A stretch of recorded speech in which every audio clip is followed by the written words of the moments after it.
semua, kami dari kelompok 3 yang beranggotakan saya Dani Janoswab Nia. Saya Benar Gita Absari. Saya Faiza Natasha Kavalen. Dan saya Muhammad Kemal Syahrul Ramadan. Kami di sini akan membahas tentang analisis kasus kebocoran data. Bayangkan di sebuah dunia di mana data paling pribadi teman-teman, mulai dari NIK hingga rekam medis, bukan menjadi milik kalian sendiri, melainkan menjadi konsumsi publik di jagat maya. Nah, hari ini kami mengajarkan semua akan melakukan otopsi digital terhadap salah satu krisis keamanan siber terbesar di Indonesia, yaitu insiden Peduli Lindungi 2021. Kita semua pasti udah pernah dengar kan ya tentang NIK, sertifikat vaksin presiden yang tersebar luas di internet karena kebocoran data di aplikasi Peduli Lindungi. Kisah ini mencapai titik nadirnya ketika sertifikat vaksin milik presiden tersebar luas. Namun, plot twist-nya yang sebenarnya bukanlah tentang pertasan tingkat tinggi yang canggih nih teman-teman. Ini adalah cerita tentang bagaimana sebuah infrastruktur nasional bisa goyah hanya karena penyalahgunaan parameter statis melalui Open Source Intelligence atau OSINT. Sekarang kita masuk ke inti masalahnya. Bayangkan sebuah skenario sempat mengguncang kepercayaan publik Indonesia pada tahun 2021. Sebuah celah keamanan yang sangat sederhana, namun dampaknya luar biasa masif. Kita tidak hanya bicara tentang kebocoran data warga biasa, tapi kita bicara tentang data orang nomor 1 di Indonesia yang bocor di dunia maya.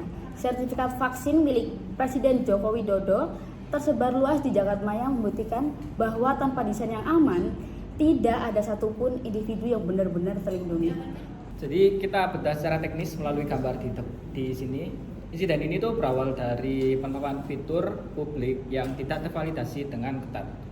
Penyerangan menggunakan teknik Open Source Intelligence atau OSINT untuk mengumpulkan data statis seperti nama lengkap, tanggal lahir, dan NIK. Data tersebut kemudian dimasukkan ke dalam sistem pengecekan sertifikat. Masalah utamanya bukan pada kehebatan peretasnya, melainkan pada absennya verifikasi lanjut seperti OTP atau autentikasi dua faktor. Nah, hasilnya sangat fatal teman-teman. Sistem dengan naifnya menyajikan data sensitif berbentuk plain text hanya berdasarkan kecocokan parameter statis tadi. Ini adalah contoh nyata dari kegagalan broken access control. Sistem gagal membedakan mana orang yang sekedar tahu data pribadi seseorang dan mana orang yang memang memiliki hak sah atas data tersebut. Inilah letak urgensi mengapa kita harus beralih ke prinsip secure by design agar privasi seluruh rakyat Indonesia termasuk pemimpin negara tidak lagi menjadi taruhan. Jadi untuk selanjutnya, kronologi serangan eksploitasi tanpa retasan kompleks. Untuk yang pertama itu pengumpulan target atau OSINT. Jadi penyerang itu mengumpulkan data statis termasuk nama, tanggal lahir dari Open Source Intelligence. Untuk yang kedua, itu parameter statis, itu data dimasukkan secara manual ke dalam fitur pengecekan sertifikat politik Peduli Lindungi. Untuk yang ketiga, bypass autentikasi, sistem menyederhanakan verifikasi tidak ada permintaan OTP atau validasi perangkat. Untuk yang keempat, ekstraksi data. Jadi sistem itu membocorkan sertifikat sensitif beserta NIK ke layar penyerang secara plain text. Untuk analisis CIA triad untuk contohnya pilar keamanan, pertama confidentiality atau itu gagal total. Jadi data sensitif VIP itu dapat diakses via fitur publik. Mengandalkan NIK sebagai parameter statis tanpa authentication based access control, prinsip least privilege diabaikan. Untuk yang kedua, untuk integritinya itu statusnya kritis. Jadi manipulasi sertifikat oleh oknum internal tanpa jejak audit. Penggunaan kriptografi USAM MD5 SH1 memungkinkan perubahan data tanpa terdeteksi. Untuk availability-nya itu terdampak tidak ada downtime teknis, namun layanan terganggu secara operasional akibat langkah pembatasan akses mitigasi darurat oleh pemerintah. Jadi untuk otopsi desain lama dari pengguna input data langsung ke aplikasi Peduli Lindungi. Nah, langsung di endpoint verifikasi sertifikat itu ada kerentanan fatal. Itu menggunakan NIK sebagai autentikator. Jadi ketiadaan rate limiting tidak ada to FA atau to authentication factor. Langsung ke query tanpa validasi OTP, jadi langsung ke data database pusat. Terus untuk yang selanjutnya itu ada penggunaan publik itu input NIK, nama tanggal lahir. Jadi penerimaan input itu parameternya statis. Jadi di sini tuh kerentanannya itu data masuk ke database pusat secara plain text tanpa validasi kepemilikan. Jadi untuk root cause-nya itu ada 3 lapisan kegagalan sistemik.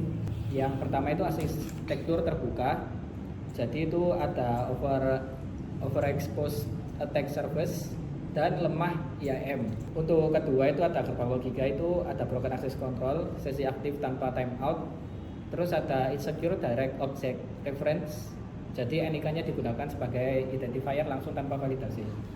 Untuk yang ketiga itu inti penyimpanan, ada proteksi data. Di sini tuh weak cryptography, penggunaan mode ASCII rentan terhadap padding oracle attack. Jadi algoritmanya itu udah usang. Oke, selanjutnya yaitu arsitektur pintu tanpa kunci. Yang pertama, input OSINT yaitu NIK, lalu endpoint verifikasi tanpa sesi, lalu database pusat menggunakan plain text. Lalu terdapat titik kegagalan, parameter statis diterima mentah-mentah.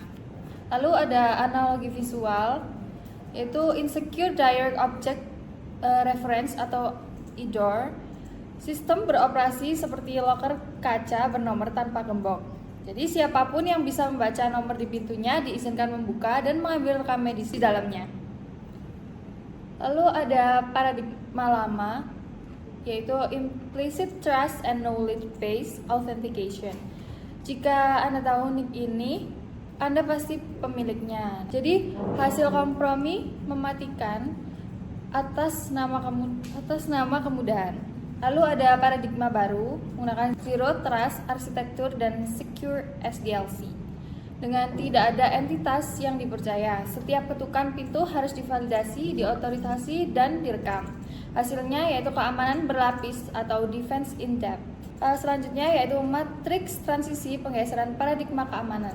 Komponen yang pertama yaitu metode autentikasi. Jadi paradigma lamanya menggunakan NIK atau knowledge base. Lalu secure design barunya menggunakan challenge OTP atau biometrik. Lalu yang komponen kedua yaitu ada validasi akses menggunakan input pengguna langsung di eksekusi database. Lalu secure design barunya via JWT token berdasarkan sesi. Yang ketiga yaitu batas permintaan. Paradigma lama dengan bebas atau tidak dibatasi. Untuk secure design barunya menggunakan rate limiting and WAF atau anti brute force. Lalu yang komponen keempat yaitu proteksi database. Paradigma lama plain text dan secure design baru encrypted as rest dan deskripsi memory. Untuk komponen terakhir yaitu manajemen hak akses. Menggunakan paradigma lama flat access untuk semua pihak, lalu secure design barunya menggunakan RBAC ketat dengan isolasi data atau VVIP. Oke, selanjutnya cetak biru baru atau blueprintnya pemisahan zona keamanan berubah konteks diagram. Untuk checkpoint pertama, pagar pelindungan terdepan. Komponennya ada API Gateway dan Web Application Firewall atau WAF. Mekanisme defensifnya ada rate limiting dan filter input berbahaya. Dampak keamanannya menghentikan percobaan tebak NIK jika salah satu alamat IP menembakkan ratusan permintaan secara tidak wajar, koneksi diputus secara otomatis di garda terdepan. Status aksesnya memastikan hanya lalu lintas bersih yang masuk ke fase berikutnya.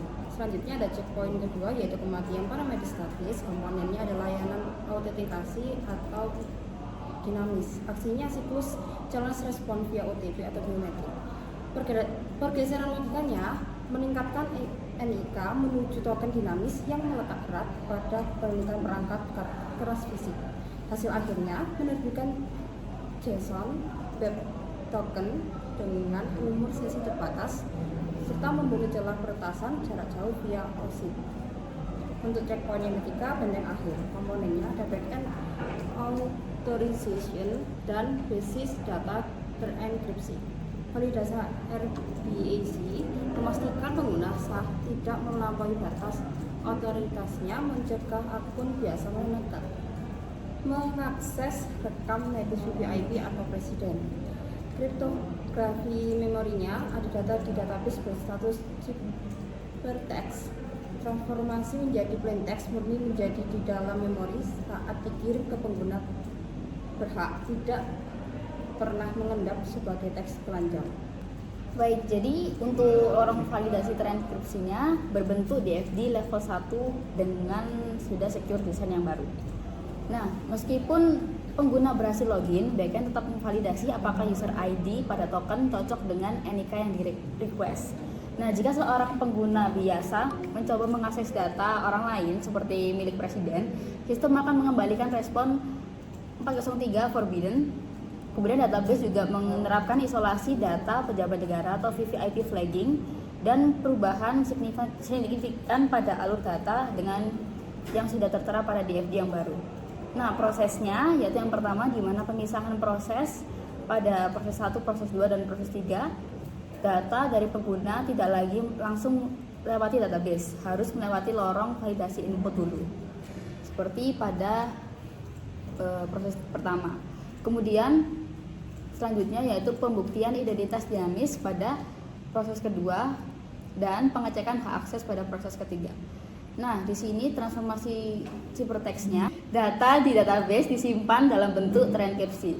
Proses 3-nya hanya mendeskripsikan di memori sesaat sebelum dikirim ke pengguna atau tidak pernah disimpan sebagai plain text di database.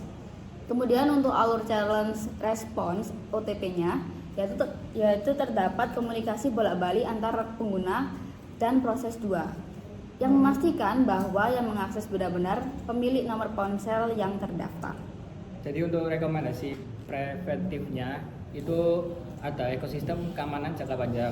Untuk pertama itu Secure SDLC, itu integrasi threat modeling, secure coding, dan pengujian keamanan sejak fase perencanaan.